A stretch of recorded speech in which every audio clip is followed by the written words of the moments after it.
लग्न ठरलं thanks to Marathi matrimony. लग्न म्हणजे मराठी मॅट्रिमनी. विश्वासाची 26 वर्ष. लाखो सुखी दाम्पत्य. डाउनलोड करा मराठी मॅट्रिमनी. मंत्री झाल्यानंतर 17-18 महिन्यानंतर विभागाचा थेटच रिव्ह्यू तुम्ही घेताय. एकतर विभाग पूर्ण म्हणजे विभाग तुमचं खातंच मुळात सध्या प्रचंड देण्यामध्ये दबलेलं आहे आणि आपल्या विभागाची जी मागणी आहे ती लोक साहेब आपलं थोडी दुरुस्ती करतो. बांधकाम विभागाचे आमची देणी 18,000 कोटी आहेत, जी सरकारच्या ह्याच्या मनानं प्रचंड होऊ शकत नाहीत. होती ती मागच्या वर्षभरामध्ये आपण 18,000 कोटीवर आणलीत आणि लवकरच 18,000 कोटीची पण आपण तरतूद करून ती पण आपण भागवतो. तेव्हा असं काही म्हणजे फार मोठा आकडा आहे वगैरे आणि जे काही येतो असा आकडा नाही आहे. सार्वजनिक बांधकाम विभागाचा थकीत देण्याचा आकडा 18,000 कोटी आहे. काय होतं जर आपण लक्षात घ्या, चर्चा होताना पाणी पुरवठा वगैरे वगैरे सगळे कॉन्ट्रॅक्टर जे सगळ्या विभागात सगळं पडतंय सार्वजनिक बांधकाम खात्याच्या माथ्यावर, असं नाही आहे. काहींनी 70,000 कोटी काढले होते, काहींनी 76,000, असं नाही आहे. सार्वजनिक बांधकाम विभागाची जी प्रलंबित देयकं आहेत ती साधारण 18,000 कोटीपर्यंतची आता शिल्लक आहेत आणि त्याची आपण तरतूद करून ती म्हणजे टप्प्याटप्प्यानं ती देतोय. तर MSIDC जे मंडळ नवीन स्थापन केलेलं आहे ते आणि PWD या दोन मंडळांच्या कामांमध्ये गुणवत्तेचा सगळा विषय संपूर्ण गुणवत्तेवर आमचं लक्ष आहे. आम्ही गुणवत्तेबद्दल कुठलीही तडजोड करणार नाही. अधिकाऱ्यांना तशा आधी पण सूचना दिलेल्या आहेत की क्वालिटीच्या बाबतीत कुठंही अधिकाऱ्यांनी पण म्हणजे हायगई किंवा कुठं कॉन्ट्रॅक्टरला हे करणं वगैरे ह्या गोष्टी चालणार नाहीत. काही ठिकाणी कामं खराब झाली ती दुरुस्त करून आपण घेतो आहे. MSIDCच्या माध्यमातून हॅमची कामं जी चालतात त्याला DLPची तरतूद असते. तिथून पुढं त्या कॉन्ट्रॅक्टरांनी 10 वर्ष तो रस्ता मेंटेन करायचा असतो. पण तरी ही DLP हा वेगळा विषय झाला, पण तरी करतानाच काम नीटनेटकं जे ठरवून दिलेले पॅरामीटर्स आहेत त्याच्यातलंच झालं पाहिजे. त्यात कुठलीही कारणं काही डिपार्टमेंटच्या अधिकाऱ्यांकडनं आम्ही चालवून घेणार नाही, या स्पष्ट सूचना.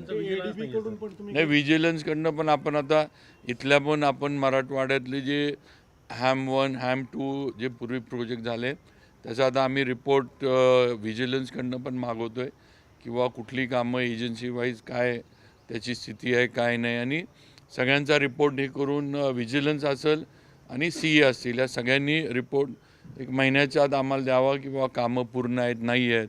समजा काम अपूर्ण असलं मग त्याची काय कारणं आहेत, काही लँडचं वगैरे विषय असला तर समजून घेऊ टेक्निकली किंवा डिपार्टमेंटकडनं, पण कॉन्ट्रॅक्टरकडनं वगैरे जर काही हे झालं असलं तर मग ते चालणार नाही. तुमचं एशियन डेव्हलपमेंट बँक बरोबर काही चाललं सर आता झालं आहे सर आपलं. आता पूर्वी एशियन डेव्हलपमेंट बँक होती, आता AIB झाली आहे, एशियन इन्फ्रास्ट्रक्चर बँक.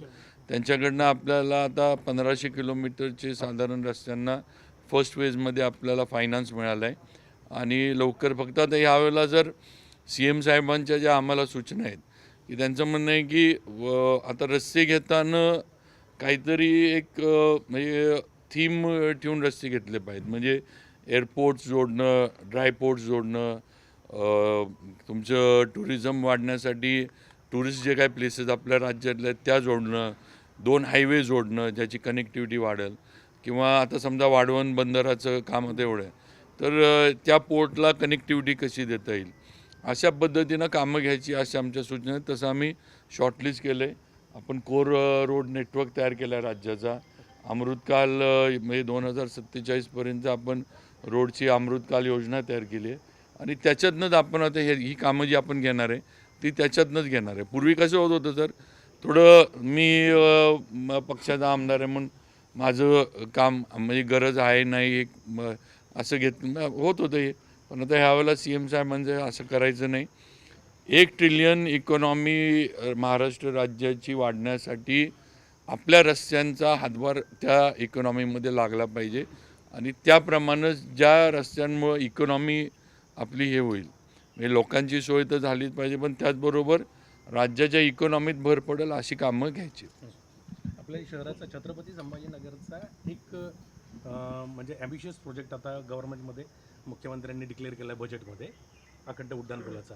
तर त्याचा आता DPR वगैरे या सगळ्या गोष्टी अजून ऑन द वेज आहेत. तर मला असं म्हणायचं की PWD कडून त्याच्यासाठी काही एफर्ट्स घेतले तर जातील? आता आमच्याकडं उड्डाणपुलाचं आत्ता तरी काम आमच्याकडं आलेलं नाही आहे. मला वाटतं ते MSRDC किंवा UD कडं असलं तर माहीत नाही. पण आमच्याकडं आता शेंद्रा बिडकीन जे आहे हा मेजर आपल्या इथला प्रोजेक्ट आला आहे. त्याची आता बजेटला आपण तरतूद पण केली आहे. लँड ॲक्विजिशनची पण तरतूद केली आहे. त्याचं आता DPR वगैरे हे करायचं चाललं आहे. मग तो एक मोठा प्रोजेक्ट आता PWDकडे आला आहे. दुसरं म्हणजे आपण आता ग्रीनफील्ड याच्यामध्ये संभाजीनगर ते शिरूर हा जो जरा सध्या अडचणीचा रस्ता आपला संभाजीनगर अहिल्यानगर पुणे जो झाला आहे, तर त्याला हा ऑप्शन म्हणून त्याचं काम आपण हे करतो आहे. त्याचं पण थोडं अलाइनमेंट वगैरे आमचं चेक करायचं चाललं आहे. त्याचं आता त्या ह्याच्यामध्ये तर तो एक मोठा प्रोजेक्ट संभाजीनगरच्या दृष्टीनं आणि अहिल्यानगर पुणे ही सगळी ट्रॅफिक जी आहे ती सुरळीत व्हावी म्हणून तो एक मोठा प्रोजेक्ट आपण हाती घेतलेला आहे.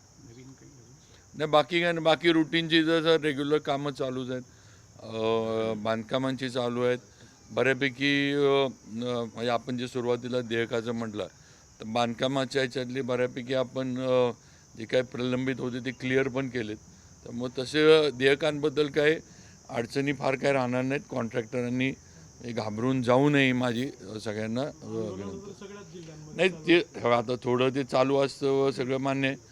शेवटी आता कसं आहे आंदोलन करणं तर सगळ्यांचा अधिकार आहे. मी असं म्हणत नाही, पण अगदी जे थोडं मला वाटते ज्यावेळेला नवीन सरकार आलं त्यावेळेला जो आकडा होता तो वर्षभरामध्ये आपण हे करून 18,000 कोटी मला वाटते 27,000 कोटी आपण दिले आत्तापर्यंत. म्हणजे सरकार नवीन आल्यापासून वर्षभरामध्ये 18,000 कोटी.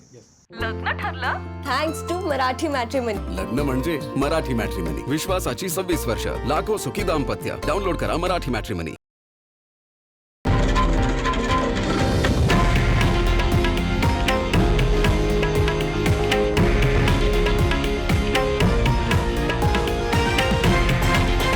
हे आहे देशातील नंबर 1 न्यूज नेटवर्क आणि आपण पाहत आहात TV9 मराठी, एकमेव.